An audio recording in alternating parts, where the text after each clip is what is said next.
Pooja, welcome to our show. You are the first female South Asian flight director for NASA in NASA's history.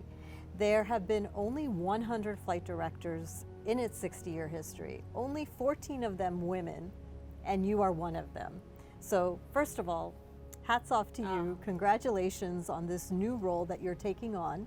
When you work with the flight control team, this is the Houston that we hear, Exactly. the famous lines. Houston, we have a problem. Yep. Houston, we have a problem. The Eagle has landed. Yep. This is all directed to your team. That's absolutely correct. And now as a flight director, I'm in charge of mission control, the same place, like you earlier said. Okay. Houston, we have a problem. That is who they are calling, mission control. Wow. You were working in the flight control team. You were managing, I think, the life support, motion control systems, and you were communicating directly with the astronauts? That's correct. I actually worked in 3 different positions. So life support was where I interned, and then controlling the International Space Station for motion control is where I ended up coming on full time. So what does that involve, the motion control aspect? So the International Space Station is a science laboratory that is with all these different international partners, right? And it goes around the Earth once every 90 minutes, so 17,500 miles per hour.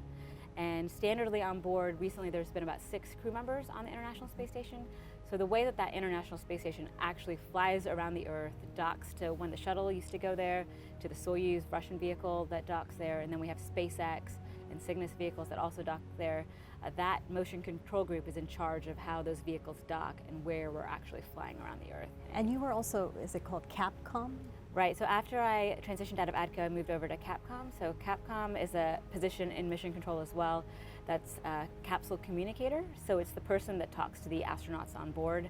So the Capcom is one centralized person that talks to the astronauts on board. So they get all the information from everybody, they talk to the flight director, and then they package up the call to the astronauts so that it's always clear and concise and has the right information. So what are you talking about? I mean, it's not just like, Yeah. hey, how you doing? I'm sure it's a lot of, procedural, Correct. And protocols. And so what are you talking to them about? Almost 80% science that is actually performed on board. So NASA actually works with a lot of private sector companies or universities to do science experiments on the International Space Station. So the astronauts aboard, the 6 crew members, are either doing those science experiments and we're talking them through the procedures for the experiment, or we're sometimes doing maintenance, right? So keeping that International Space Station living, like a living, breathable area requires maintenance, just like vacuuming your house or changing out a filter or changing a light bulb. And so a lot of times we call them about things like that as well. So do you actually need to know how everything on the ISS works? You definitely have to have a big breadth of knowledge on the International Space Station. Sunitha Williams, for example, ran a marathon on the International Space Station. Yeah. So we talk to them about everything that they're doing. I mean, we are their ground support team. Like you said before, I think before we even got on air, they cannot function almost without us. We're definitely a team. And so it's really the Capcom that's talking to them, but the flight director is the person that's in charge and really making the decision on what should be called up to the crew members. So. Now, when we see, I've only seen it in films. Sure. We see the flight control team. They're all kind of sitting pretty calmly with the the headset, earpieces and the monitors going on. It all looks very serene. But what I guess a lot of us don't know, and when I was reading about this, is that in their earpieces, they're hearing multiple conversations and instructions going on. So tell us a little bit about that. Like, how do you weed through all that information and figure out, how to take the next step or do the next task? Sure. So, like I said earlier, there's like about 30 people maybe in the flight control room, and we all wear a headset. And in that headset, we have about, I'd say, to guess, about 16 loops at one time. So a loop is a conversation loop where people could be talking. It could be the flight director to a discipline. It could be 2 disciplines talking. So it really does take, they say multitasking isn't a real thing, or people can't really do, you can't really multitask, people just fake it. But I feel like being a flight controller really tests that skill because you're having to listen to multiple loops, in your earpiece and do the actual work that you're doing, right? So you're also very directly related to the research that's going on. Yeah, that's correct. The whole reason we have the International Space Station is really for the research. It is a global laboratory in low Earth orbit. Right now there's an experiment on board called Veggie where they're growing plants in space. So it's super important because if we're trying to colonize Mars or have a substantial long time period in any of these places, you need to know how to bring, or I mean, you won't be able to bring enough vegetables or food to last you that entire time. So you have to learn how to grow fruits and vegetables. Mark Kelly was an astronaut that was on board, I guess about 2 years ago now, and his twin is also an astronaut. Oh. And Scott Kelly and Mark Kelly are both astronauts. Okay. And one of them was on the International Space Station for a whole year. And the whole point was when he comes back to then compare against his twin. When, you know, the shuttle during takeoff and all, you guys are all there from the beginning to when they get up there till, I mean, you're there from beginning to end of this whole mission. Absolutely, but for the entirety of the 30 years of the shuttle program, whenever the shuttle went to the International Space Station, the mission control team in Houston was absolutely in charge of, once it left the tower, is what we would say, at Cape Canaveral, the Houston team was in charge until it got to the International Space Station and then landed.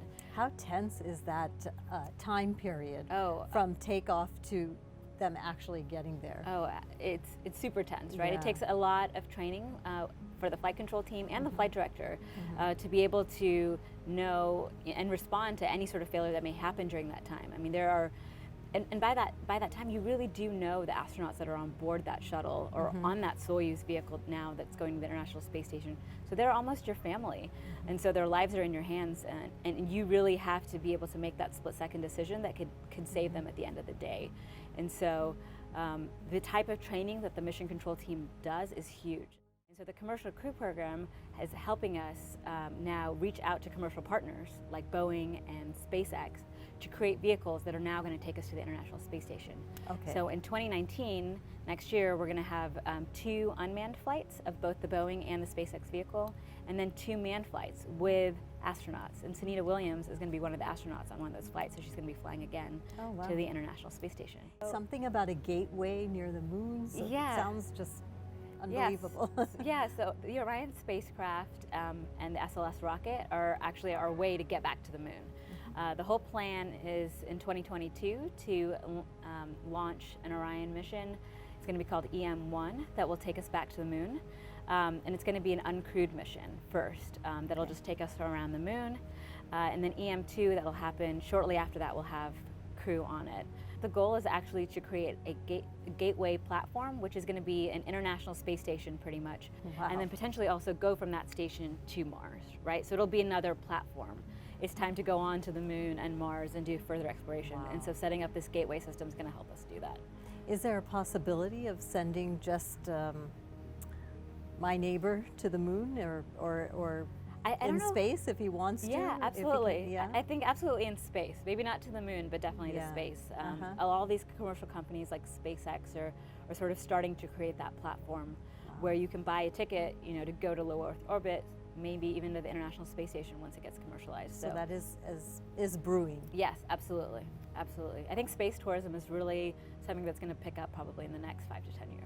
Being a flight director is just an absolute honor. It's a role where you actually get to take on the burden of the whole team, and you're really the person that's sort of in charge and gets to make sure that the mission stays on the right track. Honestly, to be a flight director behind sort of the giants that came before me. I mean, you have Chris Kraft, who's the first flight director in NASA history. Right. You have Gene Kranz, who's infamous for the Apollo 13, Right. you know, and fixing all that. I heard that Apollo 13 is shown as a training video. Is Yes. that true? Yes, absolutely. Apollo 13 is. I mean, because it's learning from our history, right? We've had casualties that have happened in NASA's history. We had an Apollo 1 fire that killed crew members. Right. We had both a Challenger and a Columbia accident on the shuttle that we lost the crew members as well. Sure. All of us know those stories, you know, to heart, so that we would never duplicate those mistakes again. So, What excites you the most, Pooja, about the future of space exploration?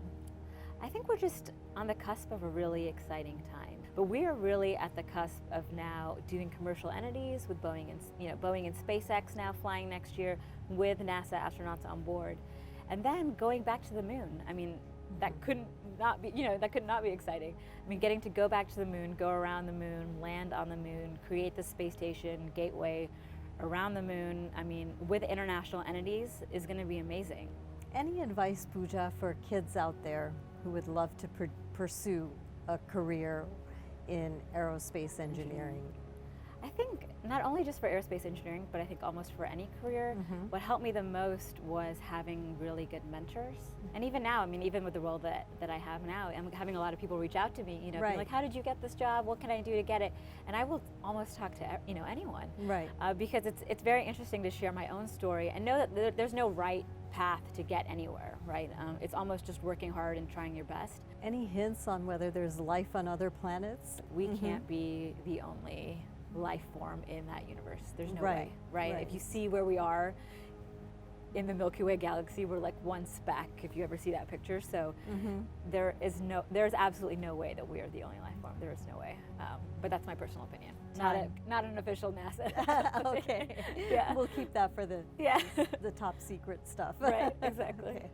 Thank you so much, Pooja. Oh, absolutely. Thank you for having me. You're an inspiration for so many, and congratulations to you on reaching this level in your career, and we're so proud of you. Thank you. Thank you so much for having me. Thank you.